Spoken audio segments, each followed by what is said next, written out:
Bonjour everybody and welcome back to my studio, and thank you for having me back too. So today I am taking you through this little painting. Look at this. Oh, I've been influenced by kittens so much, with all the kittens that we had at the farm, and of course Bee, who is constantly playing with anything she can find. I mean, if you have a kitten or had a kitten, you know what I mean. They have their 15 minutes crazy that can last more than 15 minutes actually. I wanted to interpret the fun side of them, so I think I love this one. So it's inspired not only by Bee but basically by all the kittens in the world. So let's get started. So I start by having all my tools set up, my palette, my brushes, my paint, my waters. I've got 2 pots. I always have 2 pots, so I make sure that my brushes stay clean. What you really don't want is having your warm color and your cold color mixed up, and of course having my painting canvas ready. So I use a thick paper as well, and here is going to be particularly relevant, you will see. I start with a very light raw umber as the first layer, and then I darken it slowly just by adding some raw umber. There is a few black hair as well on this kitten, so I am darkening it with straight black. You don't have to.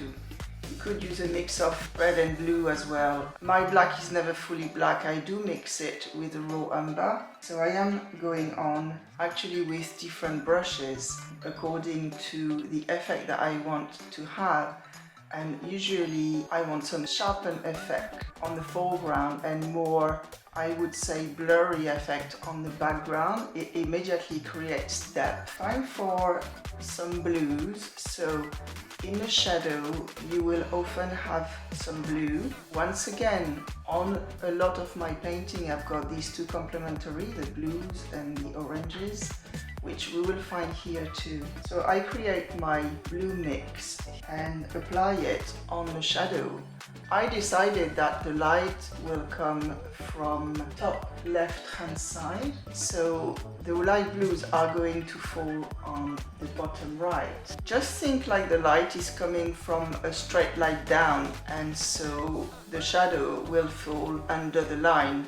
I don't know if it's a good explanation, that's the way I think about it. Now it's time to mix the oranges. So I use a yellow, my raw umber again, and some brown. So I'm going to have obviously different shades. I am adding more black hair and got a little orange nose. The little nose will be the darker part. You usually have that on kitten. Just above their nose, it is a little bit darker and fades into some lighter hair. So the orange is of course going to be the complementary of the blue and create a color interest, just because they are complementary. If you don't know the complementary colors, you can buy a color wheel or just Google color wheels. There is plenty of images that will tell you what is the opposite of what. And so when you create your painting, keep this in mind and you will see a big difference. Now I am mixing my pink. I use the magenta. I love that color. It is so deep. I mix it with a bit of yellow as well, so it keeps it orangey, but such a warm orange. I love it. Here we are with the nose and the ears. And I add a little bit of pink on the eyes as well. The pink, orange are warm color. They are going to warm up your painting. So now time for the pupils. I make sure I keep the white on the reflection of the light, so it will direct the look of the kitten, and I want him to look at you or look at the viewer. So now it's time to do the blue eyes. Just keeping in mind that there is different shade in the eyes because of the reflection of the light and the shadows. So there you go, we've got a deep blue that is really nice and the lighter blue that catches the light, and that creates the roundness of the eyes and makes it more realistic. I decided to do blue eyes because kittens have blue eyes naturally when they are very tiny, but whatever makes you happy. Of course, pink nose, pink ears, All of that warms up your painting a lot. So now I want to use a typical watercolor process.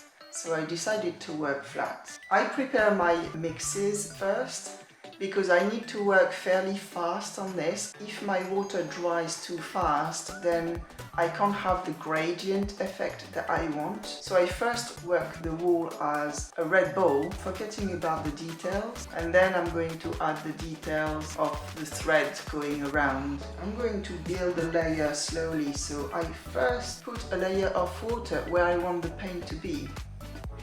And I'm going to go on light layers with transparency so I can see my sketch underneath. I'm going to build it up this way, little by little. What I was saying earlier about the thickness of the paper, this is where it becomes very, very relevant, because if your paper is too thin, it's going to wobble a lot. Sometimes it doesn't come back to flat. This paper is 300. This is one of the thickest paper I reckon you can have.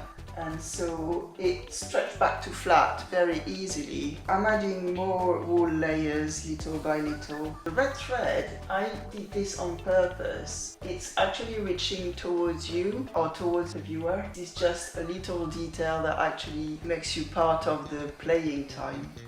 So I add more layers to the wool. It's building up slowly. I decided red on the wool, but any color that you like, you can do the same thing.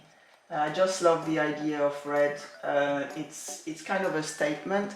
And actually what I have to say, I was a bit scared about that because the red can get sometimes a little bit too in your face, but it turns out the way I want it, so I'm really pleased with that. When you paint, there is some moment when you think, oh my goodness, I just waste the painting.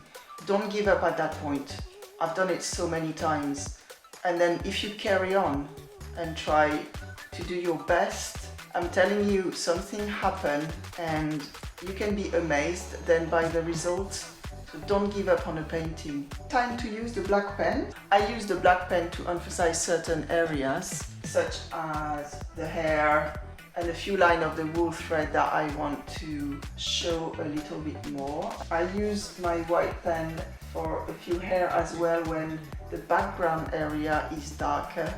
That creates a little bit more depth again. Now time for some flicks and splashes. So I use the similar color. I usually use my two complementary, so I use some blue and I use my orangey raw umber mixed with a bit of water because I never want them to be too strong. There are little details that add something to it, but they are not the main subject. And here we are. That's our little kitten with a red ball. I hope you like it. This painting is on my website, so feel free to go and have a look. I am putting a link of my website below in the description box. It is for sale.